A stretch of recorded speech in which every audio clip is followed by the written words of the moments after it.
लंबी चौड़ी बात मैं नहीं करना चाहता हूँ, लेकिन ये कलयुग है। जब राष्ट्रीय पार्टियां मीटिंग में लोगों को लाने के लिए निःशुल्क व्यवस्था करती है, खाने का भी, और ऊपर से उनको दिहाड़ी भी दे रही है, तो लोग ज़्यादा प्रभावित किससे होते हैं? हमारी तो स्थिति है कि हम तो आंदोलनकारी हैं। हमने तो आंदोलन में सबको झोंका है। हमने हजारों घरों को भी बर्बाद किया है इस आंदोलन में। तो जहाँ तक चुनाव की बात है, चुनाव तो आज जो है बिना पैसे के तो आपको चुनाव है ही नहीं। आप चुनाव में जितना खर्च करेंगे, जितना प्रोपेगेंडा करेंगे, उतना ही आपको जो है जनमत मिलेगा। यूकेडी जाए ना जाए, लेकिन अगर उसके 5 से अधिक विधायक आ गए तो होगा वही जो यूकेडी चाहेगी। इस राज्य के अंदर किसी की औकात नहीं जो यूकेडी के लोगों का सामना कर सके, क्योंकि उन्होंने जो है अपना सब कुछ झोंक करके राज्य बनाया। मतलब होगा वही जो यूकेडी। हाँ। क्या गारंटी है कि वो नहीं जाएंगे? कहाँ नहीं जाएंगे? मतलब दूसरी हिंदुस्तान के अंदर ऐसा मुझे बता दो, कौन सा देश में, किस राज्य में ऐसी पार्टियां जो नेशनल पार्टियां वो मिल करके आगे नहीं बढ़ी हैं? वक्त की बात होती है। अगर आपको वैधराज की ज़रूरत है तो आप MBA मतलब ये अभी भी पक्का नहीं है कि हमने अगर चाहे 20 5 सीट आई 10 आई विपक्ष में बैठे हैं। ये है नहीं, तुम अपना दृष्टिकोण मुझे साफ कर दो कि यूकेडी 5 आती है या 7 आती है, उसको छोड़ो। कोई भी पार्टी बहुमत में नहीं आती, तो कांग्रेस भाजपा तो मिल करके सरकार नहीं बनाएगी, उसे किसी छोटी पार्टी से, मतलब हम लोगों से लेना पड़े। अगर हम समर्थन न करें तो क्या आप चाहते हैं कि दोबारा चुनाव हो?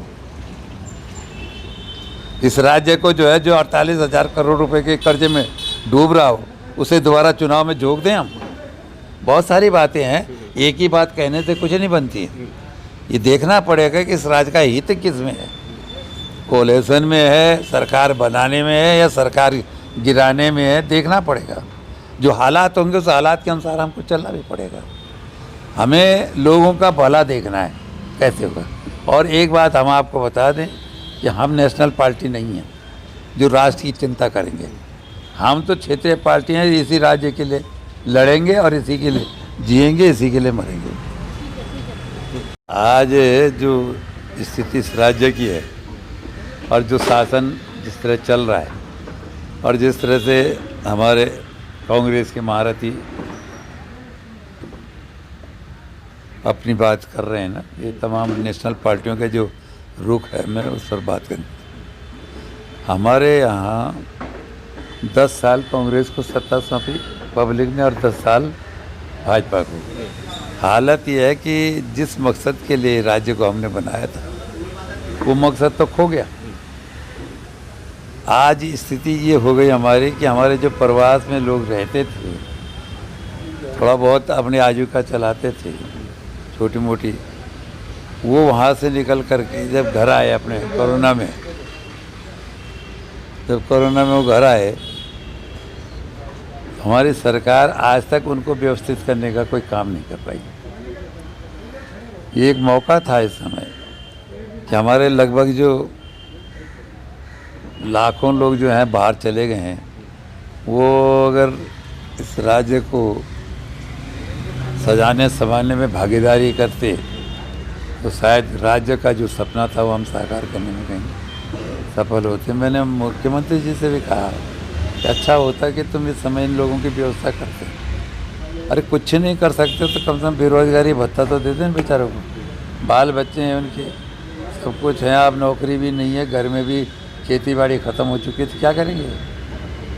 तो उस पर अभी तक कोई गंभीरता से उन्होंने वो नहीं करा, ध्यान नहीं दिया। वही कांग्रेस भी आज बोल रही है, बेरोज़गारी की बात करती है। तो हमने कांग्रेस से भी यही पूछना है कि भाई वो आज तक उसने 10 साल शासन करा, उसने क्या करा रोज़गार के लिए? हमने 80% लोगों को रोज़गार देने की बात तिवारी जी के समय बात की थी, लेकिन उस पर अमल कहाँ हुआ? आज तो हालत ये है कि 8% लोगों को भी रोज़गार नहीं मिल रहा है। सर अगर आए तो यूकेडी ने दिल्ली से या इंदौर से गवर्न नहीं होना है, यहीं राज्य से होना है उसको। हमारे जितने भी नेता होंगे इस राज्य के अंदर। तो पहली बात तो मैं बहुत साफ कह दूं कि हमारे यहाँ जो प्लान हो रहा है वो 3 कारणों से है मुख्य। एक, शिक्षा का अभाव, दूसरा स्वास्थ्य का अभाव और तीसरा बेरोजगारी। ये 3 मुख्य कारण हैं। सत्ता में अगर यूकेडी आए तो पहला काम इन तीनों बिंदुओं पर कार्य करेगी। शिक्षा, स्वास्थ्य, इसके लिए निःशुल्क जो भी हमें करना होगा। लेकिन शिक्षा का मतलब ये नहीं है जो आज हमारे पहाड़ों में है, इसकी वो शिक्षा जो आज देहरादून में है, मतलब आधुनिक शिक्षा, आधुनिक स्वास्थ्य व्यवस्था। अब वहाँ पर आज भी हमारे बड़े बड़े अस्पताल, अभी 200 बेड का अस्पताल है, अल्ट्रासाउंड की व्यवस्था नहीं है वहाँ। उसके लिए भी हमको बाहर जाना पड़ता है। 200 बेड का अस्पताल श्रीनगर में, और व्यवस्था है नहीं। Sir UK